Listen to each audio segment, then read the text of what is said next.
911 honors the real-life heroes, making a difference in your community. This is a miracle that this gentleman is alive today. And there is a vehicle. It is pretty badly damaged. I'm trying to get down to it. The last thing we expected was to find a truck underneath the bridge for 6 days. From what I've been told, I went sideways, rolled twice, went through the creek and landed. This is breaking news in northwest Indiana. Chopper 7 over I-94 near Portage, where a car appears to have gone off the road. Look at all the first responders. Yeah, that's where I went camping for 6 days. 911, what's the exact location of your emergency? Oh, there's a car that's been here since Wednesday, and there's a person inside of it.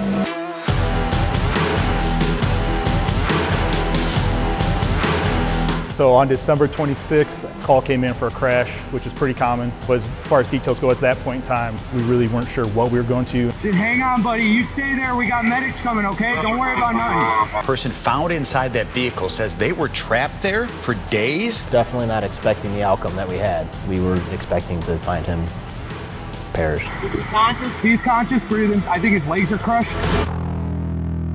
I thought I saw a deer through the fog, and that's when I swerved to miss it. And having been up for 19-20 hours that day, I swerved a little too far. I hit the guardrail that had just started. That ripped off my tire, basically everything that was steering me. And then that sent me down the hill. And during the first roll is when I kind of lost consciousness. Two local fishermen were scouting Salt Creek for potential fishing holes when they saw a vehicle partially in the creek and underneath the I-94 bridge. I looked inside and moved the white airbag. Who found him? You did? I'm Mark. I'm the one that found him. How'd you find him? And there was a body in there, and he turned around. And that just, it almost killed me there because it was kind of shocking. He was pinned very, very tight. We just called, 911 and just sat by his side till we got the help. We've got some of our local officers in addition to state troopers coming along with our fire and EMS. They're on the way, buddy. They're on the way.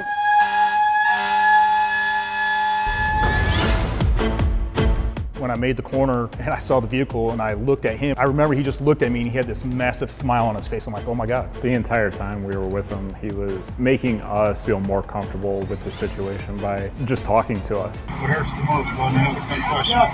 Everything now. Yeah. I mean, he was upbeat the entire time, joking with us. It eased the tension a little bit, knowing that he was in the type of mood that he was in. Just don't take my pulse right now. It'd probably scare you. I was jealous of all their mustaches.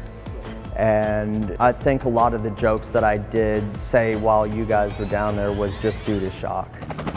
It took firefighters more than an hour to free Reum. There is a vehicle. It is pretty badly damaged. I'm trying to get down to it. It's going to be on the western side of the bridge.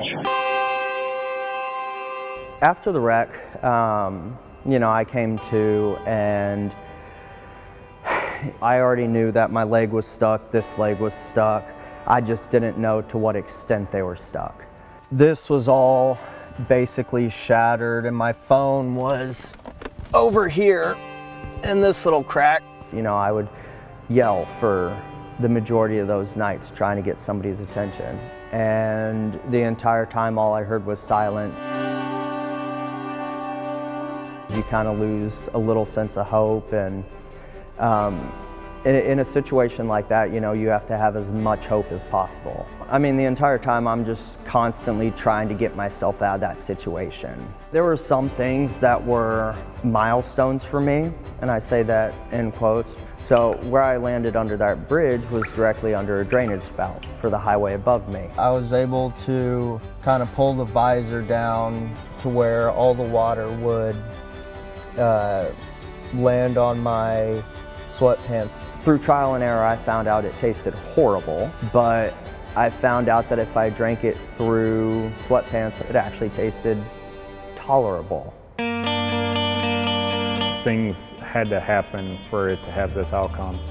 You think Christmas time, you think snow, you think cold. It was an unusual week for Northwest Indiana to where it was 40s and 50s. That had a huge contributing factor to what transpired through those 6 days for him.